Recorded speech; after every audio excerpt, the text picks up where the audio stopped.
The first consideration of any rig when you're constructing it is it going to be anti-tangle? The second one is, will it suit the substrate it's going to end up landing on?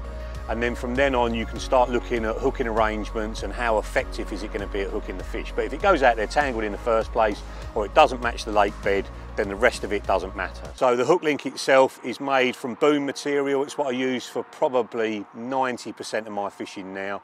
And just with the 25, or in this case the 35-pound boom on, I just know it's not going to tangle. And I've scaled up to 35 because we're fishing for bigger fish. We don't know what snags and stuff are out there, and it's just that bit stiffer. And with big fish and great big mouths, you know, and using bigger hooks, you can get away with a stiffer material.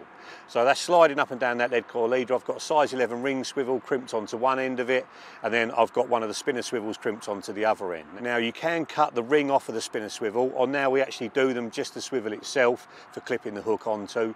And fishing with wafters, it's probably better not to have that ring there. It hasn't really got in the way of me getting bites in this session, but if I knew I was going to be doing that at the very start, then I probably would have cut the ring off, just so there's a little bit less weight around the eye of the hook. I'm using a size 4 long shank X, and even the guys that are working with us, some of the crew, are like, oh, are you using a new pattern of hook? It's gone so out of favour, the long shank X, that they thought it was a new hook. They'd never seen it before. And I basically used the Gamakatsu long shank to design this hook, whatever it was, probably 15 years ago now. And the thing I didn't like about the Gamakatsu, the barb was really big, so we made the barb much smaller, and the eye wasn't interned, so we've interned the eye a little bit. But on this particular setup, I've interned the eye even more, so I'm just putting it inside the crimp tool and then just applying pressure to the back of the shank and just bending the eye in more, and that just helps it to flip over even faster and catch hold. I'm using one of the new D-rig kickers on that. On a normal hook link you would keep the taper on the bottom of that kicker, but I've just snipped it off to make it easier to get over that spinner swivel.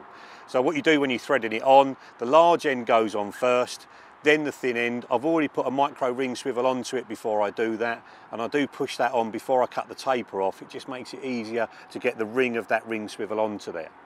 So once it's onto the hook, I'll clip the hook onto the spinner swivel, and then I'm basically using my t-shirt and the crimp tool to pull it down over the top of the spinner swivel to make sure that the hook can't get off during the battle. And that is probably the hardest bit of the whole rig. I'll wet normally the spinner swivel just with a bit of saliva, clamp down on the pliers really, really tight, and then just use the friction of my t-shirt to pull it down onto it. And once you've done it once, you can make the hook barbless once you've got the fish in, slide everything off and slide it back onto another hook.